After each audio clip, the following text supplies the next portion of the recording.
This is our theory portion unit number 12 of rural banking which is based on SME finance. आइए दोस्तों, ये chapter में हम लोग डिस्कस करेंगे कि एसएमई सेक्टर का फीचर क्या है और इसका सिग्निफिकेंस क्या है इंडियन इकोनॉमी में। दोस्तों, माइक्रो स्मॉल और मीडियम एंटरप्राइज बैकबोन माना जाता है हमारे इकोनॉमिक्स का। इसमें दोस्तों रिस्पॉन्सिबल है जॉब क्रिएशन के लिए, इकोनॉमिक ग्रोथ के लिए। एमएसएमई में दोस्तों capital investment per unit of output चाहिए और ये नेचुरल रिसोर्स को यूटिलाइज करता है, डोमेस्टिक स्किल को यूटिलाइज करता है ताकि डोमेस्टिक मार्केट को कैटर कर सके। दोस्तों, ये जो सेक्टर है एमएसएमई सेक्टर, ये सोशियो इकोनॉमिक अपलिफ्टमेंट में कंट्रीब्यूट करता है, एम्प्लॉयमेंट अपॉर्चुनिटी जनरेट करता है अनटैप्ड मासेस के लिए जो कि रूरल और अर्बन एरिया में रहते हैं। दोस्तों, जो डेफिनेशन है और जो कवरेज है सेक्टर का, इसे ब्रोडन किया गया अंडर एमएसएमई एक्ट। इसमें दोस्तों इंटरप्राइज के कंसेप्ट को रिकॉग्नाइज किया गया ताकि मैन्युफैक्चरिंग और सर्विस सेक्टर दोनों को इंक्लूड कर सकें। दोस्तों, उसके बाद हमें बताया जा रहा है कि क्रेडिट एक एसेंशियल इनपुट है इस सेक्टर की ग्रोथ के लिए। क्रेडिट हेल्प करता है ऑपरेशन को एक्सपेंड करने में, नए प्रोडक्ट को डेवलप करने में और दोस्तों नई प्रोडक्शन फैसिलिटीज़ में इन्वेस्ट करने के लिए। दोस्तों, बहुत सारे प्रोग्राम्स हैं, स्कीम्स हैं सरकार के और पॉलिसी प्रिस्क्रिप्शन है रिजर्व बैंक ऑफ इंडिया का जो कि सपोर्ट करता है एमएसएमई के डेवलपमेंट को और ग्रोथ को। सिड भी ऑपरेट करते हैं बहुत सारे स्कीम को ताकि एमएसएमई को बेनिफिट मिल सके। तो इस चैप्टर में हम लोग डिस्कस करेंगे कि प्रपोजल का अप्रेजल कैसे होता है और प्रोजेक्ट टेक्निक कैसा है जो कि रिलेटेड है क्रेडिट प्रपोजल से। चलिए सबसे पहले बात करते हैं कि एसएमई का डेफिनेशन। तो एमएसएमई एक्ट जो है वो एक कंसल्टेटिव मैकेनिज्म प्रोवाइड करता है for with wide representation of stakeholder यानी specific fund for promoting and developing a small enterprise. ये जो एसएमई एक्ट है दोस्तों, ये इसके अंदर प्रोग्रेसिव क्रेडिट पॉलिसीज़ आते हैं, प्रेफरेंस आते हैं गवर्नमेंट प्रोक्योरमेंट में और एक मैकेनिज्म होता है कि आप डिलेड पेमेंट की प्रॉब्लम को मिटिगेट कर सकें। तो ये एमएसएमई एक्ट के अंदर इंक्लूडेड है। 2015 में दोस्तों अमेंडमेंट लाया गया इस एक्ट में ताकि इन्वेस्टमेंट लिमिट को बढ़ाया जाए और दोस्तों बहुत तरह के इंटरप्राइज को इसकी क्लासिफिकेशन में इंक्लूड किया गया। 2020 में एमएसएमई का डेफिनेशन फिर से रिवाइज किया गया ताकि जो लो इन्वेस्टमेंट थ्रेशोल्ड का कंसर्न है उसे एड्रेस कर सकें। ठीक है, तो फिर दोस्तों जरा बात करते हैं कि सबसे पहले बात करते हैं कि ये जो एमएसएमई सेक्टर है इसका क्या इंपॉर्टेंस है इंडियन इकोनॉमी में। तो देखिए, पहला पॉइंट वाइज समझते हैं एक चीज़ों को। तो सबसे पहला पॉइंट है कि एमएसएमई सेक्टर का लीगल फ्रेमवर्क होता है ताकि डेवलपमेंट और कॉम्पिटिटिवनेस प्रोवाइड कर सके। जो अमेंडमेंट आया था 2015 में ताकि इन्वेस्टमेंट लिमिट बढ़ाया जाए, इसके अंदर स्मॉलर इंटरप्राइज जो थे मीडियम कैटेगरी के वो बेनिफिट ले सकते हैं, कॉम्पिटिटिव हो सकते हैं। एमएसएमई का जो डेफिनेशन है उसको रिवाइज़ किया गया 2020 में ताकि जो सेक्टर में जो कंसर्न था कोविड-19 के कारण और इसके ऑपरेशन को एक्सपेंड किया जाए। जो रिवाइज क्राइटेरिया था एमएसएमई के क्लासिफिकेशन का वो investment in plant and machinery और इक्विपमेंट पे बेस्ड था और टर्नओवर पे बेस्ड था। केवीआईसी एक्ट को अमेंड किया गया 2006 में ताकि विलेज इंडस्ट्री को रिडिफाइन कर सकें। दोस्तों, एमएसएमई सेक्टर एक इंपॉर्टेंट सेक्टर है भारतीय अर्थव्यवस्था के लिए और इसने क्रूशियल रोल प्ले किया है एम्प्लॉयमेंट जनरेशन में, एक्सपोर्ट में और इनोवेशन में। एक डेटा यहाँ पे दिया हुआ है कि 58.5 मिलियन इस्टेब्लिशमेंट में 77.6% जो है वो नॉन एग्रीकल्चर एक्टिविटीज़ में इंगेज है और इसमें से 22.4 है जो कि एग्रीकल्चर एक्टिविटीज़ में इंगेज है, जिसमें क्रॉप प्रोडक्शन और प्लांटेशन को छोड़ दिया जाए वो वाला सेक्टर। दोस्तों, ये टोटल नंबर ऑफ इस्टेब्लिशमेंट है वो 41.25 मिलियन 2005 में था, ये बढ़कर 2013 में 58.5 मिलियन तक पहुंच गया। यानी कहने का मतलब कितना परसेंट का ग्रोथ हुआ दोस्तों? 41.79% का ग्रोथ हुआ।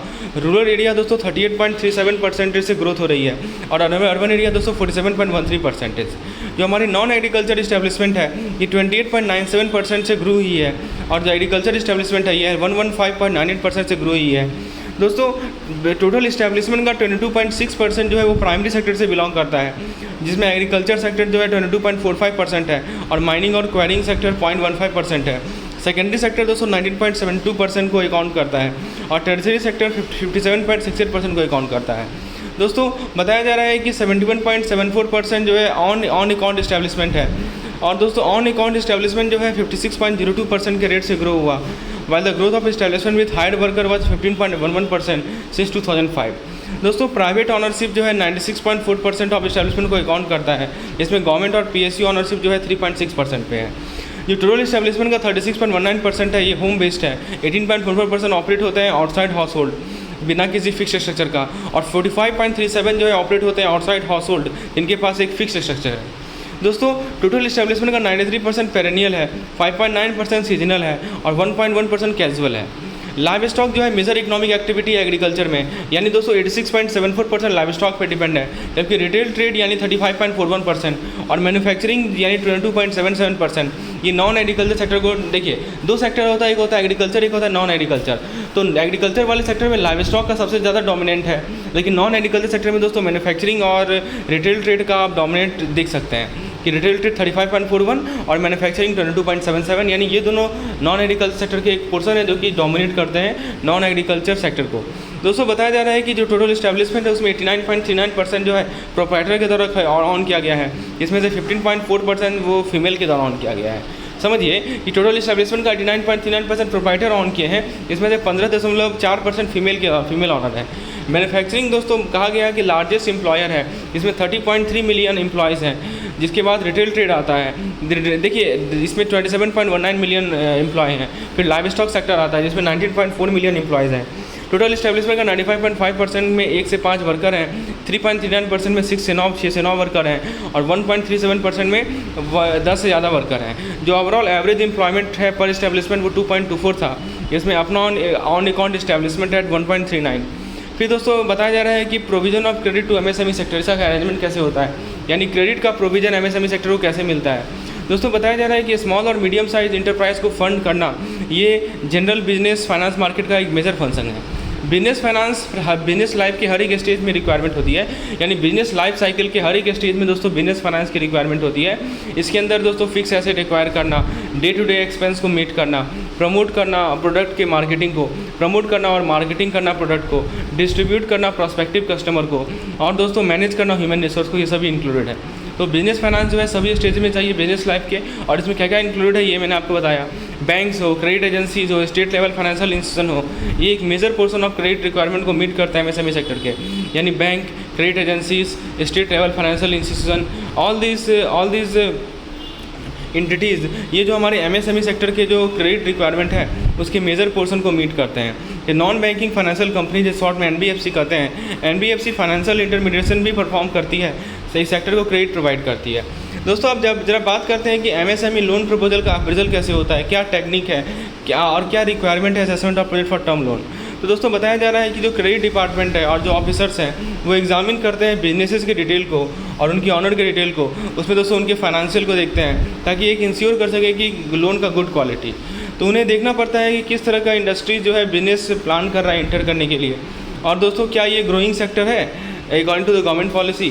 जो ग्रोइंग सेक्टर के बिजनेस होते हैं जिनके पास अच्छा लॉन्ग टर्म प्रोस्पेक्ट होगा उसे प्रीफर किया जाएगा offer those with poor prospect. मान लीजिए कि दो तरह की कंपनी है, राइट। एक है दोस्तों एक बिजनेस है जो कि ग्रोइंग सेक्टर है जिसमें अच्छा लॉन्ग टर्म प्रोस्पेक्ट है, और दूसरी है दोस्तों जिसका पुअर प्रोस्पेक्ट है।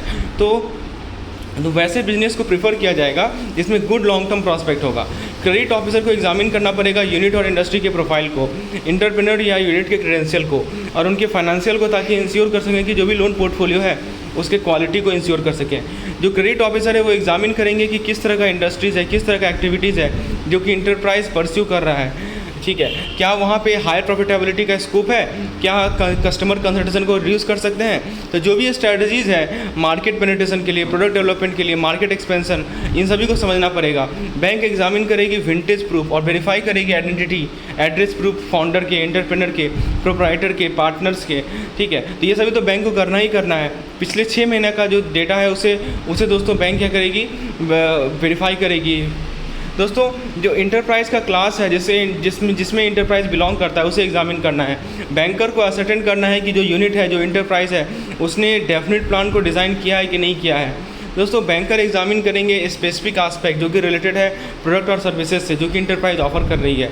जैसे कि क्या क्या स्पेसिफिक आस्पेक्ट हो सकता है, जैसे मान लीजिए कि क्या वो मार्केट रिक्वायरमेंट को मैच कर रही है और कैसे उसका प्राइसिंग किया गया है। बैंकर कंपेयर करेगी प्रोडक्ट या सर्विसेज को जो कि इंटरप्राइज ऑफर कर रही है, यानी इंटरप्राइज के द्वारा जो प्रोडक्ट और सर्विस ऑफर किया जा रहा है उसे दोस्तों कंपेयर करना है जो कॉम्पिटिटर ऑफर कर रही है उसके साथ, यानी कॉम्पिटिटर जो प्रोडक्ट और सर्विस ऑफर कर रही है उसे कंपेयर करना है किसके साथ दोस्तों, जो प्रोडक्ट और सर्विस इंटरप्राइज ऑफर कर रही है, राइट। तो इस बैंक कंपेयर करेगी, बैंकर्स कंपेयर करेंगे, बैंकर्स एग्जामिन करेंगे इंटरप्राइज के सेल्स प्लान को और ये देखेंगे कि क्या ये अचीवेबल है कि नहीं है, क्या ये जो सेल्स प्लान इन्होंने बनाया है ये अचीवेबल है या नहीं है। बैंकर इंश्योर करेंगे कि इंटरप्राइज ने कोई इंटेलेक्चुअल प्रॉपर्टी तो एड्रेस नहीं किया, ठीक है। इंटेलेक्चुअल प्रॉपर्टी या लीगल इशूज़ जो कि रिलेटेड है इसके प्रोडक्ट एंड सर्विसेज से, मतलब मान लीजिए कि कोई इंटेलेक्चुअल प्रॉपर्टीज़ है, कोई ऐसा लीगल इशूज़ है जो कि इनके प्रोडक्ट्स से रिलेटेड हैं, तो बैंकर को ये देखना है कि इस पार्टिकुलर फर्म ने, इंटरप्राइज ने एड्रेस किया है कि नहीं किया है। बैंकर एग्जामिन करेंगे कि इंटरप्राइज का प्लान क्या है फ्यूचर प्रोडक्ट के लिए या सर्विसेज के लिए, और क्या इसका कोई प्लान है इनोवेटिव ऑफरिंग के लिए। बैंकर एक डिटेल एग्जामिनेशन कंडक्ट करेंगे प्रोडक्शन का, सेल्स का, मार्केटिंग का और डेट सर्विस कैपेसिटी का, ताकि डिटरमाइन कर सके इंटरप्राइज के स्ट्रेंथ को और वीकनेसेस को। दोस्तों ये जो इंसाइट है जो एग्जामिनेशन से गेन होगा वो हेल्प करेगा बैंक को कि वो फाइनेंशियल डिसीजन ले सके और स्टिपुलेट कर सके अप्रोप्रिएट टर्म्स फॉर सैंक्शन। दोस्तों बताया जा रहा है रॉ मटेरियल अवेलेबिलिटी, यानी आपको एग्जामिन करना पड़ेगा रॉ मटेरियल की अवेलेबिलिटी को जो कि एंटरप्राइज यूज़ करेगी, उसके प्रोक्योरमेंट प्लानिंग को, और क्या ये सिंक्रोनाइज कर रहा है production cycle of the industry. Manufacturing processes की बात करें तो आपको बहुत सारे स्टेजेस ऑफ मैन्युफैक्चरिंग प्रोसेस को एग्जामिन करना पड़ेगा। मशीनरी क्या चाहिए, वर्क सेट की requirement, power, skilled labour, technical और की पर्सनल। दोस्तों मैन्युफैक्चरिंग प्रोडक्टिविटी रेशियो, यानी मैन्युफैक्चरिंग प्रोडक्टिविटी रेशियो को रिव्यू करना पड़ेगा। अभी कौन कौन से रेशियो होते हैं, जैसे कि परफॉर्मेंस रेशियो, यूटिलाइजेशन रेशियो, ये सभी दोस्तों हमारे मैन्युफैक्चरिंग प्रोडक्टिविटी रेशियो होते हैं। तो इन सभी को आपको रिव्यू करना पड़ेगा ताकि टेक्निकल एफिशिएंसीज को जज कर सकें। फिर दोस्तों मार्केटिंग एंड सेल्स की बात करें तो सबसे पहले आपको मार्केटिंग और सेल्स के फंक्शन को, की एफिशिएंसी को समझना पड़ेगा, ठीक है। चलिए उसके बाद दोस्तों इंपॉर्टेंट रेशियोज़ का इम्प्लीकेशन, आपको रेशियोज़ पता होगा ना, जैसे inventory turnover ratios, account receivable turnover, debtor turnover ratio, इन सभी के इम्प्लीकेशन को रिकॉर्ड करना पड़ेगा। फिर दोस्तों सेल्स पर एम्प्लॉय एक यूज़फुल मेट्रिक है फॉर सर्विस बेस्ड इंडस्ट्री, यानी सर्विस बेस्ड इंडस्ट्री के लिए सेल्स पर एम्प्लॉय जो है एक यूज़फुल मेट्रिक होता है। दोस्तों जो प्रोजेक्ट अप्रोच होता है ये फ्लेक्सिबल तरीका है कि आप कॉस्ट और बेनिफिट को एनालाइज कर सकें किसी इंडिपेंडेंट यूनिट का। जो प्रोजेक्ट प्रिपरेशन होता है और एनालिसिस जो होता है ये इंपॉर्टेंट है ताकि आप फाइनेंशियल रिसोर्स को एफिशिएंटली यूज़ करें। कुछ दोस्तों डिस्काउंटेड कैश फ्लो टेक्निक्स हैं, जैसा कि net present value, BCR, IRR, ये सभी को प्रोजेक्ट अप्रेजल में यूज़ किया जाता है। दोस्तों ये जो BCR है ना, इसे सवाल पूछा गया था पिछले साल, तो BCR को देख के जाइएगा। मैं आपको आगे समझा देता हूँ कि BCR बेसिकली होता क्या है और कैसे इसको यूज़ किया जाता है। I will let you know, but please remember this thing, this BCR was asked last year. दोस्तों पूछा जा रहा है कि फाइनेंशियल एनालिसिस का एम है ये डिटरमाइन करना कि प्रोजेक्ट जो है एक्सेप्टेबल प्रॉफिटेबिलिटी जनरेट कर रहा है कि नहीं कर रहा है। दोस्तों कैश फ्लो स्टेटमेंट जो होता है फाइनेंशियल एनालिसिस का बेसिस होता है। Negative cash flow expected in the initial period, क्योंकि इनिशियल पीरियड में आप एक्सपेक्ट कर सकते हैं कि नेगेटिव कैश फ्लो, क्योंकि कैपिटल एसेट में इन्वेस्टमेंट हो रहा है। जो डिस्काउंटेड कैश फ्लो टेक्निक है इसको लॉन्ग टर्म प्रोजेक्ट के लिए यूज़ करते हैं। देखिए डिस्काउंट फैक्टर का फॉर्मूला आपको पता ही होगा, D = 1/1+R⁴ दोस्तों discount rate for project analysis को बेस होता है अपॉर्चुनिटी कॉस्ट, यानी जो डिस्काउंट रेट होता है प्रोजेक्ट एनालिसिस के लिए उसका बेसिस क्या होता है दोस्तों, अपॉर्चुनिटी कॉस्ट होता है या वेटेड कॉस्ट ऑफ बोरोइंग होता है। दोस्तों डिस्काउंट रेट रियल भी हो सकता है, नॉमिनल भी हो सकता है। जो रियल रेट रहेगा वो इन्फ्लेशन से एडजस्टेड रहेगा। भारत में दोस्तों 15% का रेट माना जाता है अप्रोप्रिएट एग्रीकल्चर और रूरल डेवलपमेंट प्रोजेक्ट के लिए। दोस्तों फाइनेंशियल वायबिलिटी को मेजर किया जाता है NPV के माध्यम से। NPV क्या होता है, नेट प्रेजेंट वैल्यू। BCR क्या होता है दोस्तों, benefit cost ratio, please remember benefit cost ratio. और दोस्तों IRR क्या होता है, इंटरनल रेट ऑफ रिटर्न। और DSCR क्या होता है, डेब्ट सर्विस कवरेज रेशियो। दोस्तों याद रखिएगा ये DSCR और BCR बहुत इंपॉर्टेंट है, इससे सवाल पूछा गया था पिछले बार, ठीक है। इस पर केस स्टडी आया था, मैं आपको केस स्टडी करवा दूंगा। तो फाइनेंशियल वायबिलिटी को इन सभी चीज़ों से मेजर किया जाता है। NPV का मतलब क्या होता है कि प्रोजेक्ट ने कितना वेल्थ क्रिएट किया, इसको कैसे निकालते हैं, यानी दोस्तों जो भी प्रोजेक्ट के लाइफ में जितने भी कैश फ्लोज हैं उसे डिस्काउंट करते हैं, राइट। तो ये डिस्काउंटेड सम से आप NPV निकालते हैं। दोस्तों एक प्रोजेक्ट को वायबल तब माना जाता है यदि NPV पॉजिटिव हो किसी गिवन डिस्काउंट रेट से। दोस्तों BCR क्या होता है समझिए ध्यान से, BCR बहुत इंपॉर्टेंट है। BCR का फुल फॉर्म पहले देख लीजिए। BCR होता है बेनिफिट कॉस्ट रेशियो। तो BCR दोस्तों डिस्काउंटेड वैल्यूज़ का, जो बेनिफिट का डिस्काउंटेड वैल्यू है उसका रेशियो होता है discounted value of the cost. समझिए BCR में एक रेशियो है जिसके नंबरेटर में क्या रहता है, BCR के नंबरेटर में रहता है दोस्तों कि आपका जो बेनिफिट है उसका डिस्काउंटेड वैल्यू, और BCR के डिनोमिनेटर में क्या रहता है दोस्तों, कॉस्ट का डिस्काउंटेड वैल्यू, यानी बेनिफिट अपॉन कॉस्ट, बेनिफिट का discounted value divided by cost का discounted value. So you can say discounted value of benefit divided by discounted value of cost, this is called BCR।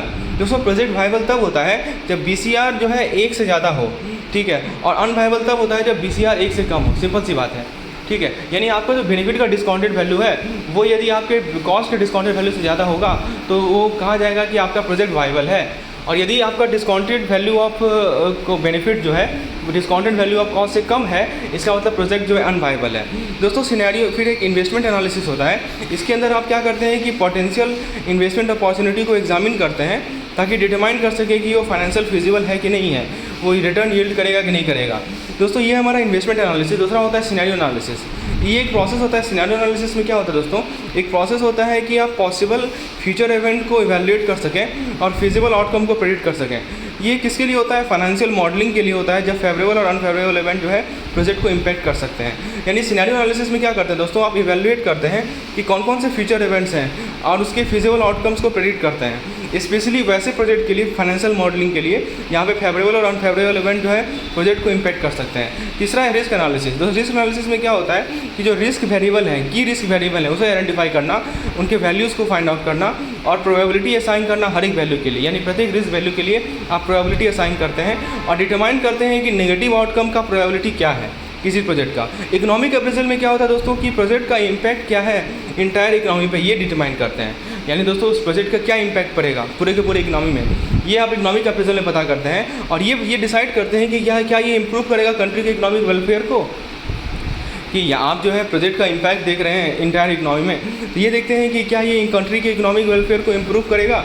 ठीक है, basically ये जो economic appraisal होता है ना, वो कंडक्ट किया जाता है एजेंसीज़ के द्वारा, जैसे कि वर्ल्ड बैंक कंडक्ट करती है, कुछ डेवलपमेंट एजेंसीज कंडक्ट करती है सिग्निफिकेंट इन्वेस्टमेंट के लिए।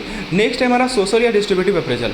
इसके अंदर दोस्तों क्या होता है, फाइनेंशियल, इकोनॉमिकल और डिस्ट्रीब्यूशन इफेक्ट एनालिसिस होता है, ताकि आइडेंटिफाई कर सके कि कौन कौन से पार्टीज अफेक्टेड हैं और उनका गेन क्या है, लॉसेस क्या है। ये डिटरमाइन कर सकें कि प्रोजेक्ट फाइनेंशियली अनवाइबल तो नहीं है। और दोस्तों ये डिपेंड करता है गवर्नमेंट के गोल पे और belief in the positive externalities. बात करें इन्वायरमेंटल एस्पेक्ट की, इसके अंदर असेसमेंट होता है कि प्रोजेक्ट का कॉन्सिक्वेंस क्या होगा प्रोजेक्ट का नेचुरल इन्वायरमेंट पे। यानी in this case environmental aspect में क्या करते हैं दोस्तों, आप असेसमेंट करते हैं कि what will the consequence of project on the natural environment. कैसे आप असेसमेंट करेंगे प्रोजेक्ट का कॉन्सिक्वेंस नेचुरल इन्वायरमेंट पे। तो देखिए हमारे पास EIA होता है। EIA क्या होता है, इन्वायरमेंटल इम्पैक्ट असेसमेंट होता है। इन्वायरमेंटल इम्पैक्ट असेसमेंट दोस्तों इंपॉर्टेंट इसलिए हो गया है बहुत सारे बैंक के लिए और फाइनेंशियल इंस्टीट्यूशन के लिए। तो दिस इज EIA का फुल फॉर्म याद रखिएगा, इन्वायरमेंटल इम्पैक्ट असेसमेंट। दोस्तों इन्वायरमेंटल इम्पैक्ट असेसमेंट एक एनालिसिस होता है जो कि इवैल्यूएट करता है कि किसी प्रोजेक्ट का इन्वायरमेंटल इम्पैक्ट क्या होगा इससे पहले कि ये प्रोजेक्ट लिया जाए।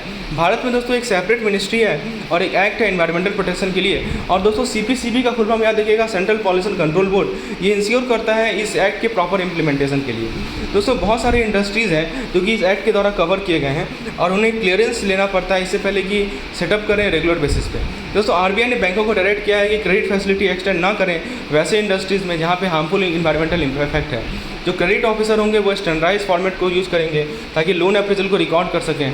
दोस्तों जो बॉरोवर है 5 करोड़ तक के बॉरोवर हैं उनके लिए जो fund based working capital limit होगा, ध्यान दीजिएगा, वैसे बॉरोवर जिनके पास 5 करोड़ तक का fund based working capital limit है तो टर्न ओवर मेथड को यूज किया जाता है क्रेडिट लिमिट को सैंक्शन करने के लिए। तो टर्न ओवर मेथड का लिमिट क्या याद रखिएगा, टर्न ओवर मेथड का लिमिट है वैसे बॉरोवर जिनके पास 5 करोड़ तक का वर्किंग कैपिटल लिमिट है। ठीक है, तो दूसरे बॉरोवर के लिए जो MPBF सिस्टम है असेसमेंट का उसे यूज़ किया जाता है। 5 करोड़ तक के बॉरोवर के लिए टर्न ओवर मेथड और बाकी बॉरोवर के लिए MPBF यानी maximum permissible bank finance method को यूज़ किया जाता है ताकि आप वर्किंग कैपिटल रिक्वायरमेंट को निकाल सकें। बैंक जो है बिल डिस्काउंटिंग लिमिट भी सैंक्शन करती है और इनकरेज करती है discounting of bill which is backed by LC। जो हमारे नॉन फंड फैसिलिटीज़ होते हैं जैसे कि लेटर ऑफ क्रेडिट, गारंटी, ये सभी RBI के गाइडलाइन को फॉलो करते हैं। बैंक जो है दोस्तों टर्म्स सेटअप करती है, कंडीशन सेटअप करती है अपने सैंक्शन लेटर में और रिसीव करती है रिटर्न कन्फर्मेशन किसी ऑथराइज पर्सन से। यानी बैंक क्या करेगी कि अपने सैंक्शन लेटर में क्लियरली बताएगी कि ये टर्म्स है, ये कंडीशन है और रिटर्न कन्फर्मेशन लेती है किसी ऑथराइज पर्सन से। जो पीरियोडिकल विजिट है, जो पीरियोडिकल इंस्पेक्शन है वो अंडरटेक किया जाएगा ताकि इंश्योर कर सकें कि यूनिट जो है नेसेसरी स्टॉक को मेंटेन करे, एक्टिविटीज़ को मेंटेन करे in accordance with the plans. कोई भी वार्निंग सिग्नल है उसको नोटिस में लाया जाएगा ब्रांच मैनेजर के, ब्रांचेस हेड के, ताकि वो एप्रोप्रिएट करेक्टिव मेजर ले सके। दोस्तों SIDBI ने कुछ स्टेप्स लिए हैं ताकि MSME सेक्टर को सपोर्ट कर सकें। जैसे दोस्तों MSERS यानी micro and small enterprise refinance scheme, याद रखिएगा MSERS का full form micro and small enterprise refinance scheme. ये रिफाइनेंस असिस्टेंट प्रोवाइड करता है शेड्यूल बैंक को और सेलेक्ट करता है फाइनेंशियल इंस्टीट्यूशन को MSME के लिए। SIDBI का जो मेक इन इंडिया फंड है इसका एम है कि MSME को वर्ल्ड क्लास मैन्युफैक्चरिंग हब बनाया जाए। और दोस्तों ये कंसेशनल फाइनेंस प्रोवाइड करता है एंटरप्राइज सेक्टर को। SIDBI ने 10,000 करोड़ का SIDBI make in India soft loan fund बनाया। MSS, देखिए इसका फुल फॉर्म याद रखिएगा, स्माइल का फुल फॉर्म है soft loan fund for micro small and medium enterprise. ठीक है। तो सिडबी के द्वारा क्या क्या एफर्ट किया गया, एक तो MSERS लाया गया, यानी micro small enterprise refinance scheme लाया गया। दूसरा दोस्तों स्माइल, यानी कि SIDBI make in India soft loan fund for micro small enterprise, ये लाया गया ताकि सॉफ्ट लोन प्रोवाइड किया सके MSME को नए एस्टेब्लिशमेंट या ग्रोथ अपॉर्चुनिटी के लिए। सिडबी ने 2000 करोड़ का इंडिया एस्पिरेशन फंड को इस्टेब्लिश किया ताकि इन्वेस्टमेंट जो है वेंचर कैपिटल फंड में किया जा सके। फिर दोस्तों सिडबी ने प्रमोट किया मुद्रा को as a fully owned subsidiary to extend affordable loan to non corporate non farm micro and small enterprise. दोस्तों प्रधानमंत्री मुद्रा योजना यानी PMMY इसे लॉन्च किया गया ताकि लोन प्रोवाइड कर सके माइक्रो और स्मॉल इंटरप्राइज को। मुद्रा क्रिएट किया गया एक रिफाइनेंस इंस्टीट्यूशन के रूप में ताकि लोन दे सकता है 10 लाख तक का, कितना 10 लाख तक का लोन मिल सकता है मुद्रा के अंदर बहुत सारे फाइनेंशियल इंस्टीट्यूशन के माध्यम से। दोस्तों मुद्रा का मिशन ये था कि हम एक इंक्लूसिव एंटरप्रेन्योर कल्चर को डेवलप कर सकें फाइनेंशियल सिक्योरिटीज़ के लिए और सक्सेस के लिए। मुद्रा लोन का की बेनिफिट क्या है कि सबसे पहले कि कोई कोलेट्रल नहीं है, कोई सिक्योरिटी की रिक्वायरमेंट नहीं है, कोई प्रोसेसिंग चार्ज नहीं है और फंड के यूजेज में फ्लेक्सिबिलिटी है। प्रधानमंत्री मुद्रा योजना ने अभी तक दोस्तों 16.50 लाख करोड़ को डिसबर्स कर दिया, जिसने दोस्तों 32.12 करोड़ को बॉरोवर को बेनिफिट दिया है। सिडबी ने दोस्तों कुछ एसोसिएट इंस्टीट्यूशन को इस्टेब्लिश किया है जैसे ISTSL, स्मेरा, ISARC, STCL। क्यों इन सभी को इस्टेब्लिश किया है ताकि ग्रोथ और डेवलपमेंट हो सके SME सेक्टर का। दोस्तों small industrial development bank of India एक डेवलपमेंट फाइनेंशियल इंस्टीट्यूशन है भारत में। सिडबी का बहुत सारे सब्सिडरीज हैं जैसे सिडबी वेंचर कैपिटल लिमिटेड यानी SVCL।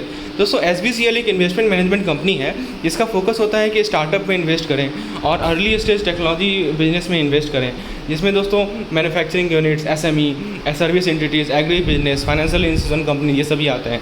सिडबी ने दोस्तों 3 फंड को सेटअप किया। एक का नाम है national fund for small industries यानी NFSI, दूसरा है दोस्तों सिडबी ग्रोथ फंड जिसका नाम फुल फॉर्म है SGF, और तीसरा फंड है इंडिया अपॉर्चुनिटी फंड यानी IOF। तो सिडबी के द्वारा 3 फंड का नाम याद रखिएगा।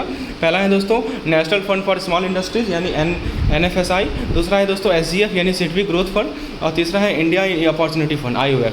तो SVCL को अपॉइंट किया गया कि वो इन्वेस्टमेंट मैनेजर के रूप में काम करेंगे NFSIT में, SGF में और IOF में। तो याद रखिएगा NFSI, SGF और IOF 3 फंड है जो कि सिडबी ने सेटअप किया है। और SVCL यानी कि मैंने आपको बताया था सिडबी वेंचर कैपिटल लिमिटेड, ये अपॉइंट किया गया इन्वेस्टमेंट मैनेजर, ठीक है, इन तीनों फंड के लिए। जो हमारा receivable exchange of India limited है यानी RXIL है, ये जॉइंट वेंचर है सिडबी का और national stock exchange of India limited, यानी NSE और सिडबी को जोड़ देंगे तो RXIL आएगा। RXIL दोस्तों इंडिया का first trade receivable discounting system यानी TREDS को ऑपरेट करता है। तो भारत का पहला TREDS को कौन ऑपरेट करता है दोस्तों? RXIL। बेसिकली TREDS एक ऑनलाइन प्लेटफॉर्म होता है ताकि आप माइक्रो स्मॉल और मीडियम इंटरप्राइज के रिसीवेबल को फाइनेंस कर सकें। RXIL यानी कि दोस्तों receivable exchange of India limited, basically इसका मेन ऑब्जेक्टिव ये है कि जो हमारे MSME के क्रिटिकल नीड है उसे हम एड्रेस कर सकें, जैसे कि आप प्रॉम्प्टली फाइनेंस करें ट्रेड रिसीवेबल को और फाइनेंस करें उनके ट्रेड रिसीवेबल को बायर क्रेडिट के बेसिस पे। RXIL अपना ऑपरेशन कमेंस किया था 9 जनवरी 2017 को। जो TREDS प्लेटफॉर्म है यानी दोस्तों ट्रेड रिसीवेबल डिस्काउंटिंग सिस्टम, तो जो TREDS प्लेटफॉर्म है RXIL का, ये कैटलिस्ट के रूप में काम करता है MSME के ग्रोथ में। ये ट्रांसपेरेंसी लाता है बिजनेस में, बिजनेस इकोसिस्टम में। दोस्तों बात करते हैं कि RBI का पॉलिसी प्रिस्क्रिप्शन क्या है MSME सेक्टर के ग्रोथ के लिए। तो RBI कंसीडर करती है कि MSME सेक्टर को यदि लैंड किया जाएगा तो ये प्रायोरिटी सेक्टर के अंदर आता है। RBI का मानना है कि यदि कोई बैंक MSME सेक्टर को लैंड कर रही है तो बेसिकली ये प्रायोरिटी सेक्टर लैंडिंग है।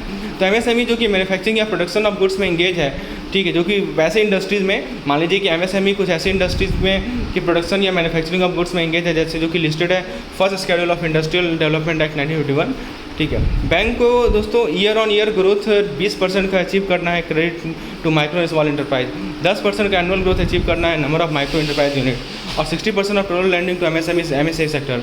दोस्तों पब्लिक सेक्टर बैंक को एडवाइस किया गया है वो कम से कम एक स्पेशलाइज्ड ब्रांच हर एक डिस्ट्रिक्ट में खोलें ताकि वो MSME सेक्टर के बेनिफिट को दोस्तों सर्व कर सकें। बैंकों को परमिट किया गया है कि वो अपने MSME जनरल बैंकिंग ब्रांच को कैटेगराइज करें as a specialised MSME branch. यानी दोस्तों बैंकों को ये कहा गया है कि आप अपने जनरल MSME ब्रांच को स्पेशलाइज्ड MSME ब्रांच में कैटेगराइज कर सकते हैं यदि उनके पास 60% से ज़्यादा एडवांस MSME सेक्टर को है। सरकार ने अनाउंस किया एक पॉलिसी पैकेज ताकि क्रेडिट को स्टेप अप कर सके MSME सेक्टर को, जिसमें पब्लिक सेक्टर बैंक को इंश्योर करना है कि स्पेशलाइज्ड MSME ब्रांच जो आइडेंटिफाइड क्लस्टर में है, जिसका preponderance of small enterprise to provide easily access. दोस्तों बताया गया है कि 3000 से ज़्यादा स्पेशलाइज्ड MSME ब्रांच फंक्शनिंग है पूरे कंट्रीज़ में और दोस्तों इनके जो कोर कॉम्पिटेंस है वो यूटिलाइज़ किया जाएगा ताकि फाइनेंस दे सकें और दूसरे सर्विस दे सकें MSME सेक्टर को। फिर दोस्तों बताया जा रहा है कि बैंकों को एडवाइस दिया गया कि उनके पास कुछ लोन पॉलिसी होना चाहिए एमएसएमई सेक्टर के लिए, जो कि उनके बोर्ड ऑफ डायरेक्टर के द्वारा अप्रूव होना चाहिए। बैंकों को एडवाइस दिया गया कि वो अप्रेज करें वर्किंग कैपिटल रिक्वायरमेंट को बोरोवर को based on their business cycle and credit need. Bank sanction कर सकते हैं composite loan limit of 1 crore for MSME enterprise single window approach से। सो फ्रेंड्स, ये था हमारा पार्ट 1 लेक्चर, जो कि सभी के लिए अवेलेबल था। पार्ट 2 लेक्चर पेड मेंबर के लिए अवेलेबल होगा। So if you want such type of content, kindly WhatsApp पे number shown on the screen. I will provide you the video lectures with explanation of each and every topic. धन्यवाद।